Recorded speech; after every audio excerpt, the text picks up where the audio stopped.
함께 봉독하도록 하겠습니다.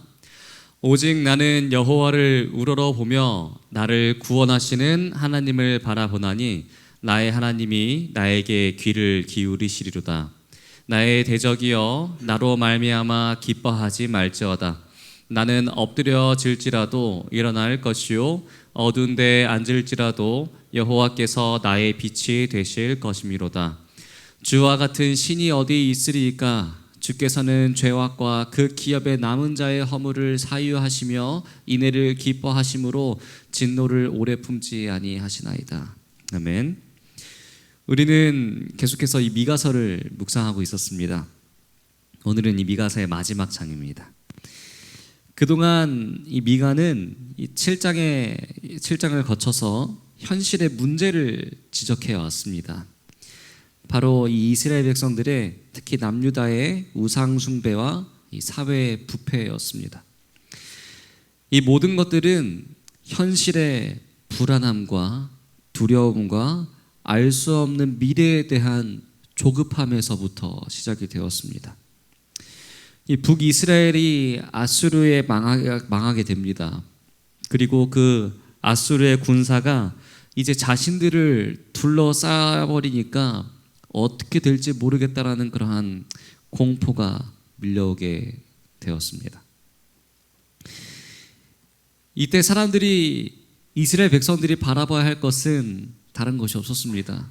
오직 하나님밖에 없었죠. 그런데 하나님이 아니라 눈에 보이는 돈과 눈에 보이는 우상들을 섬기게 됩니다. 그럴 때 미가는 보이지 않는 하나님을 우리에게 강조하고 있습니다. 그러나 하나님을 바라보는 눈을 강조합니다. 우리는 눈이 아무리 좋아도 우리가 볼 수 있는 데에 한계가 있습니다. 보이지 않는 하나님을 우리가 바라보려면요, 우리에게 필요한 것은 좋은 시력이 아니라 바로 믿음입니다. 우리가 믿음이 있다라는 그러한 말을 종종 하고 또 쉽게 이야기를 합니다. 그런데 이것이 평상시에는 구별이 잘 되지 않습니다. 저 사람이 신앙이 잘 있는지 없는지 구별이 잘 됩니까? 우리 주변에 있는 사람들이 신앙이 있는지 없는지. 그런데 그것을 정말 알 수 있는 때가 있습니다. 그것은 바로 우리의 눈에 보이는 것을 의지할 것이 없을 때입니다. 눈에 보이는 것, 평안이 없고 내가 믿을 만한, 나의 지금 의지할 만한 것들이 전혀 없을 때입니다. 물질적으로도 정신적으로도 아주 피폐해져 있을 때 우리가 영적으로 기대할 수 있는 소망이 있는가? 라고 하는 것을 미가는 지금 우리에게 묻고 있는 것입니다. 그래서 우리가 정말 바라봐야 될 것이 무엇인가? 무엇을 바라보고 어디서 소망을 얻을 것인가? 미가는 오늘 마지막 우리에게 묻고 있습니다. 마지막 미가 7장의 초반부는 이 이스라엘 백성들에게 처해 있는 이 현실의 아주 절망적인 상황을 우리에게 보여줍니다. 이렇게 시작합니다. 1절입니다. 재앙이로다 나여 나는 여름 과일을 딴 후와 포도를 거둔 후 같아서 먹을 포도송이가 없으며 내 마음에 사모하는 처음 익은 무화과가 없도다. 여기서 말하는 이 재앙이로다 하는 것은 슬프다라고 이해하셔도 좋습니다. 슬프다, 안타깝다, 기대할 것이 없다. 왜냐하면은 여름 과일을 딴 후에 혹시 여름 과일이라는 이 단어 혹시 기억나십니까? 제가 이 아모스를 함께 공부하면서 이 아모스 8장에서 여름 과일을 하나님께서 보여주셨던 그 상황에 대해서 설명했던 적이 있습니다. 그때 여름 과일이란 이 단어가 끝이라는 단어와 아주 유사하다고 말씀을 드렸습니다. 그래서 오늘 여름 과일을 말씀하시는 것은 이제 이스라엘 백성들에게 무엇이 다가오는 것이에요? 끝이 다가오고 있다는 것입니다. 이제는 심판이 다가오고 있다. 하나님의 심판 날이 다가오는데 심판의 날을 준비할 자가 없다라는 것이에요.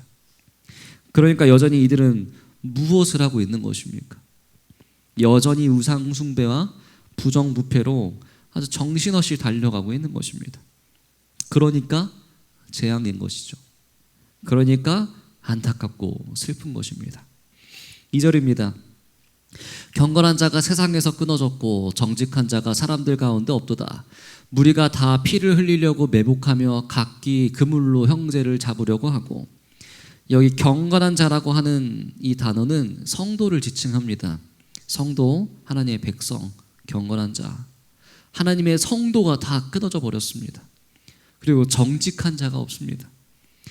하나님 앞에 정직하게 행하는 사람이 없고 경건하게 살아가는 성도가 한 명도 없다. 그래서 끝이 오는 것입니다. 무리가 다 피를 흘리려고 매복하고 각기 그물로 통제를 하려고 잡습니다. 여기서 각기라고 번역된 단어는 이쉬라고 하는 단어인데요. 이쉬는 그냥 평범한 사람입니다. 그런데 왜 이 한 사람, 이 평범한 사람을 각기라고 해석했는가? 이 이쉬라는 이 한마디가 여기에서는 그 당시에 존재하는 모든 사람들을 다 말하는 것입니다. 즉 한 명도 예외가 없다라는 것이에요. 모든 이쉬, 모든 사람 가운데 한 명도 예외 없이 다 서로 그물로 형제를 잡으려고 한다는 것입니다. 그물로 물고기를 잡아야 하는데 그게 아니라 형제를 잡으려고 하는 상황인 거죠. 오늘날에도 사람들을 참 많이 낚으려고 합니다. 저도 며칠 전에 보이스피싱 전화가 왔었어요. 딱 오니까 바로 말투가 이상하더라고요. 어눌한데 이 사기꾼들이 얼마나 많습니까? 서로 사람들을 속이려고 하고 서로 사람들을 잡으려고 합니다. 그리고 또 피를 흘리려고 매복을 한다. 이 말은 숨어서 기다리고 있다는 거겠죠. 저 사람을 쓰러뜨려서 모든 것을 가로채야지라고 하는 그런 마음으로 서로를 어떻게든 쓰러뜨리고 내가 또 올라가려고 하는, 내가 더 잘 되어 보려고 하는 마음들이 이들에게도 있었고 오늘날 우리에게도 있다라는 것이겠죠. 가만 보면 이 모습이 오늘날 우리의 모습과 전혀 다르지 않는 것 같습니다. 3절을 보겠습니다. 두 손으로 악을 부지런히 행하는도다. 그 지도자와 재판관은 뇌물을 구하며 권세자는 자기 마음의 욕심을 말하며 그들이 서로 결합하니. 이제 한 손도 아니고 두 손을 가지고 아주 쉬지 않고 계속하는 것입니다. 오른손으로 악을 행하다가 좀 쉴만하면은 왼손으로 또 하고 피곤할 줄도 모르고 계속 악을 행한다라는 것입니다. 지도자와 재판관들은 뇌물을 대놓고 구하고 권세자는 자기 마음의 욕심을 말을 합니다. 그러면서 이 둘이 서로 결합해 버립니다. 그러니까 힘없는 사람들은 점점 힘이 없어지고 힘 있는 사람들은 서로 공모하고 결합해서 모든 것을 망가뜨리는 그러한 세상을 말해주고 있습니다. 오늘날의 현실 너무너무 비슷하지 않습니까? 있는 사람들은 있는 사람끼리 서로 자신의 유익들을 지켜주려고 하고 없는 사람들은 없는 것도 서러운데 점점 사회에서 외면당하고 있는 것이 오늘날의 현실입니다. 그들의 가장 선한 자라도 가시 같고 가장 정직한 자라도 찔레 울타리보다 더하도다. 그들의 파수꾼들의 날 곧 그들의 가운데에 형벌의 날이 임하였으니 이제는 그들이 요란하리로다. 가장 선한 자라도 가시 같고 가장 정직한 자라도 찔레 울타리 같다. 쓸만한 사람이 없다라는 것이에요. 믿을 만한 사람이 없다라는 것입니다. 그래서 파수꾼들의 날 곧 그들 가운데 형벌의 날이 임했으니까 이제는 그들이 요란할 것이다. 그러고 보면은 미가 시대에 미가만 외쳤던 것이 아니었습니다. 이사야도 외쳤고 호세아도 외쳤고 아모스도 외쳤고 계속해서 선지자들은 외쳤습니다. 그런데 그렇게 요란하게 파수꾼들이 선지자들이 외치는데 꿈쩍도 하지 않는 것입니다. 오늘날에도 수많은 말씀들이 지금 넘쳐납니다. 정말 쉽게 말씀들을 접할 수 있는 시대입니다. 그런데 사람들은 그 말씀들을 어떻게 대합니까? 경고의 말씀으로 듣지 않습니다. 하나님의 말씀을 들을 때 두려움이 없습니다. 하나님의 말씀은 그냥 하나의 액세서리처럼 여깁니다. 신앙생활하는 데 있어서 내가 말씀도 한번 좀 읽어봐야지, 이 정도로 생각하지, 말씀에서 오늘날 우리에게 주시는 하나님의 경고의 메시지를 발견하는 사람이 그렇게 많지 않다는 것입니다. 그래서 보통 말씀을 들을 때 어떠한 말씀을 찾습니까? 내게 위로가 되는 말씀, 내게 힘을 주는 말씀, 내가 좀 듣기 좋은 말씀만 찾습니다. 그러니까 말씀을 편식하는 것이죠. 이제 얼마 후면은 이 소선지서 시리즈가 끝이 납니다. 그런데 우리가 쭉 지금 몇 달 동안 이 소선지서를 쭉 보면서 그 가운데 우리 입에 단 말씀이 얼마나 많이 있었습니까? 한 5%는 있었을까요? 95% 정도는 입에 달기는커녕 아주 썼습니다. 너무 아프고 너무 괴롭고 너무 힘든 말씀들이 거의 전부였습니다. 이게 무슨 말씀입니까? 성경은 우리를 위로하려고 주신 단 사탕이 아니라는 것입니다. 성경은 어떻게 보면 몸에 좋은 한약입니다. 입에 정말 씁니다. 그런데 그것이 우리 몸에 들어가고 나면은 우리는 살게 됩니다. 그런데 너무나 많은 성도들이 성경을 마치 입에 단 사탕처럼 여기며 보호합니다. 생각합니다. 그래서 내가 고통스럽고 아플 때 잠깐 입에 넣어두는 사탕처럼, 그러니까 대부분의 성경은 나를 실망시키는 말씀으로 다가오는 것이겠죠. 대부분의 성경은 우리의 입맛과 맞지 않습니다. 내 구미에 맞지 않는 것이죠. 솔직히 이 소선지서를 쭉 우리가 함께 보면서 일을 마치고 열심히 예배를 드리러 나왔는데 계속해서 제가 하는 말씀이 이거밖에 없었습니다. 맨날 망한다, 끝이다. 사실 이 말씀을 전하는 저의 입장도 참 많은 부담이 있었습니다. 우리의 기대와 성경이 말하는 바가 참 다른 것이죠. 그렇다면 우리는 무엇을 바꿔야 하는 것일까요? 성경을 바꿔야 하는 것입니까? 아니면 우리의 기대를 바꿔야 하는 것입니까? 하나님 말씀은 1.1획도 불변합니다. 말씀은 우리는 바꿀 수 없습니다. 그러면 우리의 기대를 바꿔야 합니다. 우리의 기대를 바꾸면은 하나님의 말씀이 내게 예리한 검처럼 나를 찔러서 내 몸에 악한 것을 몰아내고 하나님의 정직과 선함으로 나를 바꿔나가시기를 기대해야 하는 것입니다. 그렇지 않으면 우리는 말씀을 가까이 할 수 없습니다. 그래서 말씀은 어린아이에게 잠깐 입에 물려주는 그런 사탕이 아닙니다.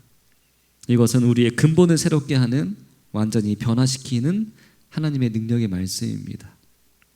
우리를 치유하시는 하나님의 수술 도구라는 것을 우리가 생각하고 기억함으로써 하나님의 말씀에 더욱더 정진해 나가는 우리 모두가 되길 간절히 바랍니다. 자, 그래서 그런 날에 어떠한 일이 벌어지는가? 5절입니다. 너희는 이웃을 믿지 말며 친구를 의지하지 말며 내 품에 누운 여인에게라도 내 입의 문을 지킬지어다. 참 비참한 일입니다. 이웃을 믿지 말고 친구를 믿지 말라. 여기서 친구라는 단어는 그냥 단순히 교제하는 친구를 말하는 것이 아니라 이 당시의 안내자를 말하는 것입니다. 믿을 만한 안내자도 없고요, 믿을 만한 지도자도 없다라는 것이에요. 내 품에 누운 여인이면 누구입니까? 내 아내이지 않습니까? 아내에게, 남편에게도 함부로 말하지 말라. 왜냐하면은 마지막 때에는 믿을 만한 사람이 없기 때문에. 이 참 비극적인 일이 계속하면서 또 하나님은 무엇이라 말씀하시는가? 아들이 아버지를 멸시하며 딸이 어머니를 대적하며 며느리가 시어머니를 대적하리니 사람의 원수가 곧 자기의 집안 사람이리로다. 정말 마지막 심판이 임할 때에는 모두의 불신사회, 믿을 수가 없는 사회, 가족들도 서로 등을 돌리는 그러한 사회, 이것이 우리에게 무엇을 말하는 것일까요? 바로 마지막 때가 된다면은 서로가 서로를 넘겨주는 그러한 때가 올 것이라는 것이에요. 신앙의 배교가 일어나고 하나님을 따르는 백성이 세상의 권세에 굴복해서 서로를 팔게 될 거라는 것입니다. 내가 살기 위해서 심지어 내 가족을 넘겨줘야 되는 그러한 세상, 얼마나 두려운 세상입니까? 우리가 이 본문을 바르게 이해하려고 이해하면은 무엇을 알 수 있냐면은 예수님께서 우리에게 하신 말씀의 뜻을 알 수 있습니다. 예수님께서 마가복음 13장에서 이러한 말씀을 하신 적이 있습니다. 갑자기 가족들이 왼수다 이렇게 말씀하세요. 가족들이 서로를 팔아먹는다 이런 말씀을 하십니다. 사람들은 예수님이 갑자기 왜 이런 말씀을 하시지? 이렇게 생각을 합니다. 근데 그것이 왜 있냐면 바로 이 미가서의 예언을 예수님께서 옮기신 것입니다. 사람들이 너희를 끌어다가 넘겨줄 때 무슨 말을 할까 미리 염려하지 말고 무엇이든지 그때 너희가 주시는 그 말을 하라. 말하는 이는 너희가 아니요 성령이시니라. 하나님을 믿는다라는 것 때문에 잡혀가서 고문을 당하는 날이 올 것이라는 예수님의 경고의 말씀입니다. 자, 그런데 그때 무슨 말을 할지 성령님께서 알려주신다는 것입니다. 우리가 할 말이 전혀 없다라는 것이에요. 너희는 아무런 할 말이 없다. 잡혀가면 가만히 있어라. 자, 그런데 그때 무슨 일이 벌어지는가? 12절입니다. 형제가 형제를, 아버지가 자식을 죽는 데 내어주며 자식들이 부모를 대적하여 죽게 하리라. 사실 굉장히 난해한 구절입니다. 왜 예수님께서 이러한 말씀을 하시는 걸까? 왜 이렇게 가족들이 서로 대립하는 모습들을 우리에게 보여주시는 것일까? 바로 마지막 때입니다. 신앙이 핍박을 당하고 신자가 불신자에게 목숨을 빼앗기는 그날에 형제가 형제를, 아버지가 자식을 죽이는 데 내어주고 자식들이 부모를 대적하여 죽게 되는 그러한 일이 벌어질 것이라는 것이죠. 자, 그런데 이러한 때 어떻게 하라는지 예수님께서는 우리에게 또 방법을 알려주십니다. 또 너희가 내 이름으로 말미암아 모든 사람에게 미움을 받을 것이나 끝까지 견디는 자는 구원을 받으리라. 사실 이것이 예수님의 아주 중요한 메시지입니다. 우리 사랑하는 성도 여러분, 우리가 예수님을 믿는다고 해서 평탄대로가 열리는 것이 아닙니다. 예수님을 믿기 때문에 세상은 우리를 미워합니다. 세상은 그래서 우리를 핍박합니다. 세상의 우상숭배와 부정부패를 따라오라고 얘기를 합니다. 그런데 우리가 거기에서 경건한 자로 살려고 하고 정직한 자로 살려고 하면은 세상은 우리를 비웃고 우리를 압제합니다. 우리를 끝까지 견디지 못하게 아주 몰아붙입니다. 그때 미움을 받을 것이니까 어떻게 하라는 것입니까? 끝까지 견디는 자는 구원을 받는다. 그러니까 그때 세상은 야, 너 형제 팔아먹으면 살 수 있잖아. 야, 부모 팔아먹으면 되잖아. 너가 살려면 다 팔면 된다.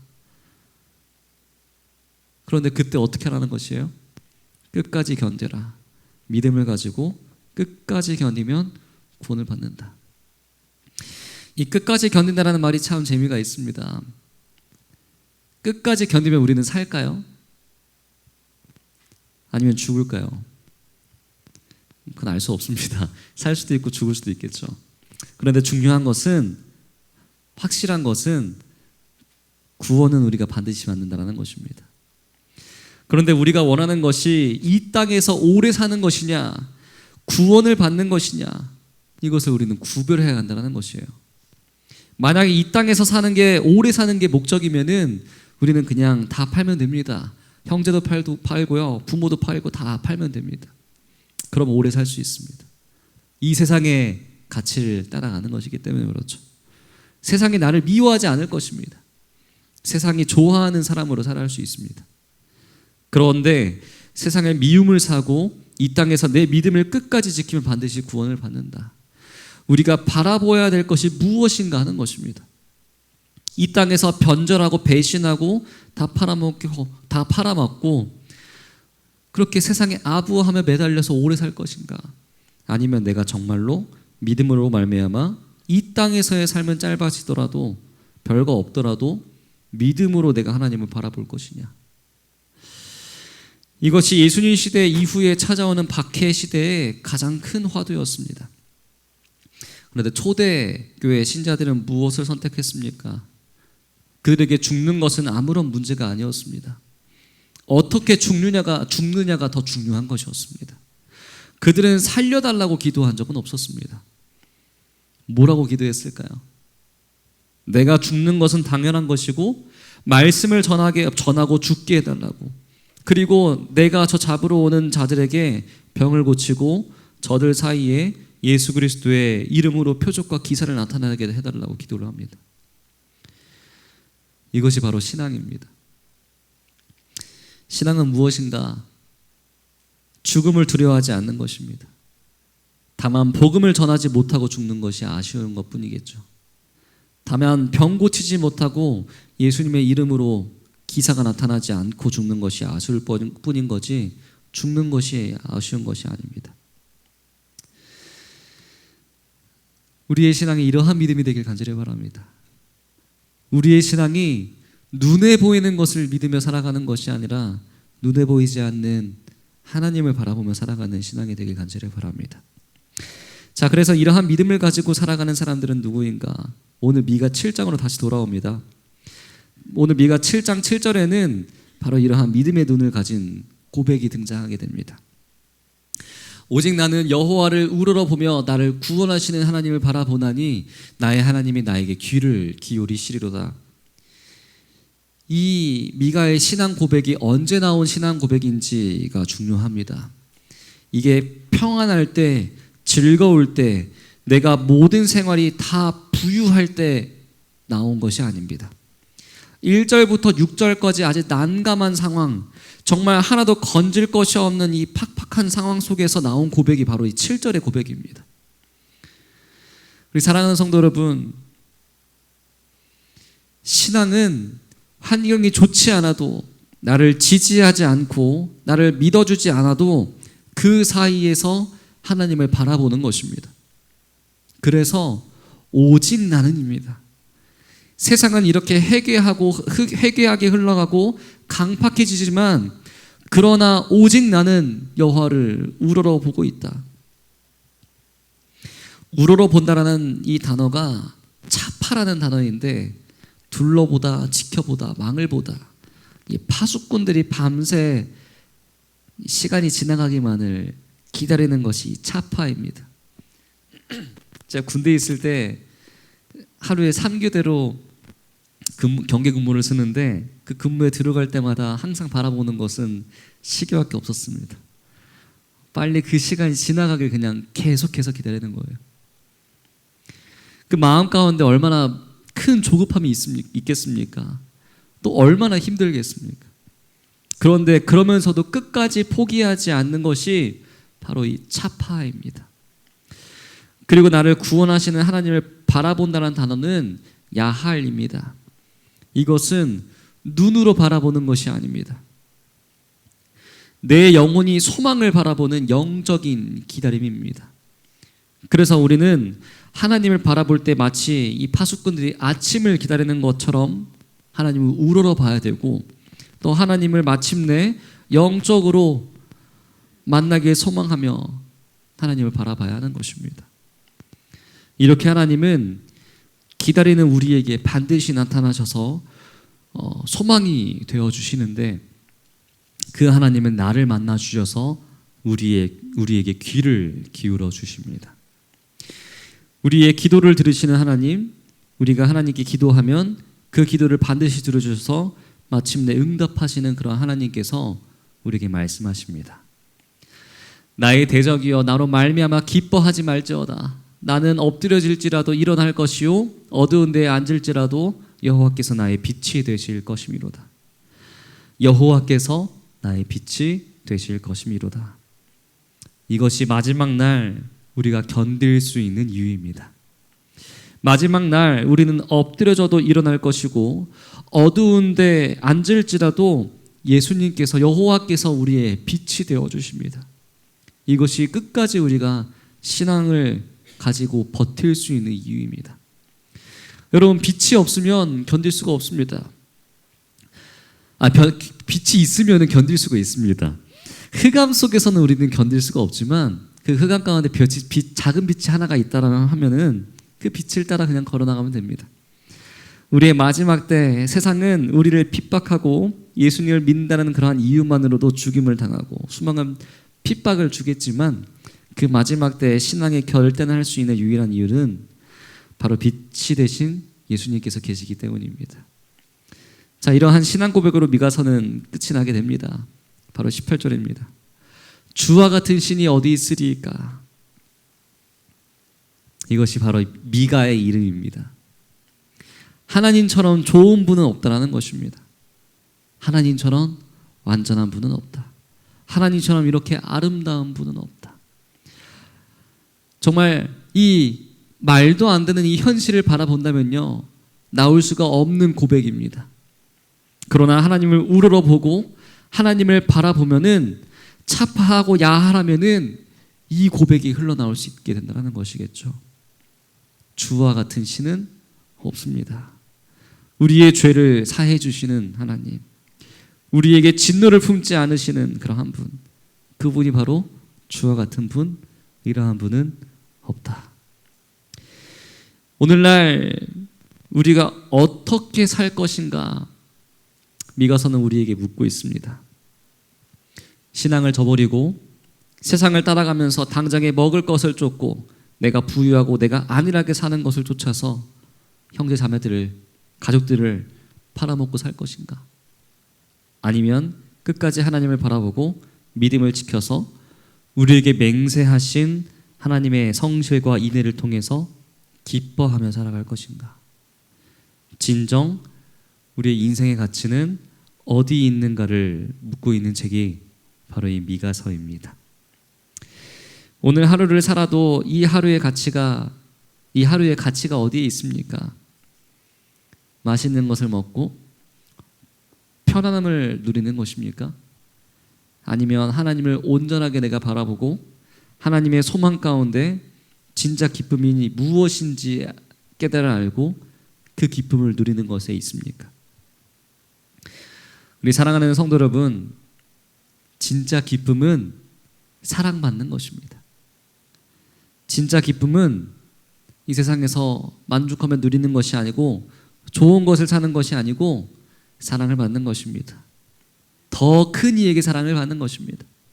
더 귀한 이에게 사랑을 받는 것이 최고의 사랑이지 않겠습니까? 그런데 사랑 중에 사랑은 우리를 창조하신 하나님의 사랑입니다. 우리를 구원하신 예수 그리스도의 사랑입니다.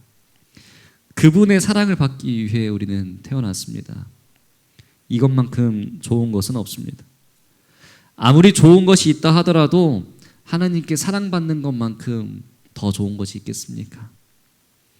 그 하나님의 크신 사랑을 우리가 받으면 견딜 수 있습니다.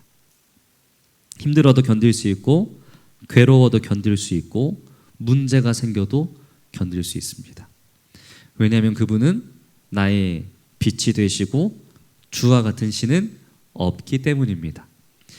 미가처럼 하나님을 우러러보면서 또 바라보면서 이 미가의 고백, 주와 같은 분은 계시지 않다, 이러한 고백이 우리의 입술을 통해서 흘러나오게 되길 간절히 바랍니다.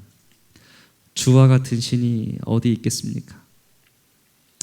미가 이 이름의 뜻을 우리가 마음에 품고 우리도 세상을 살아가면서 아무리 세상에 유혹이 있고 핍박이 있어도 주와 같은 신은 없습니다. 하나님 같은 분은 없습니다. 나는 하나님을 믿을 것입니다. 왜냐하면 그분이 나를 사랑하시니까. 나는 그분에게 사랑받기 위해 태어났으니까. 이것을 기억하시고 우리가 하나님을 향한 우리의 믿음을 흔들리지 않게 붙잡고 살아가면서 그분 안에서 기뻐하고 말씀을 전하는 하나님의 자녀가 되기를 간절히 바라면서 오늘 말씀 마치도록 하겠습니다.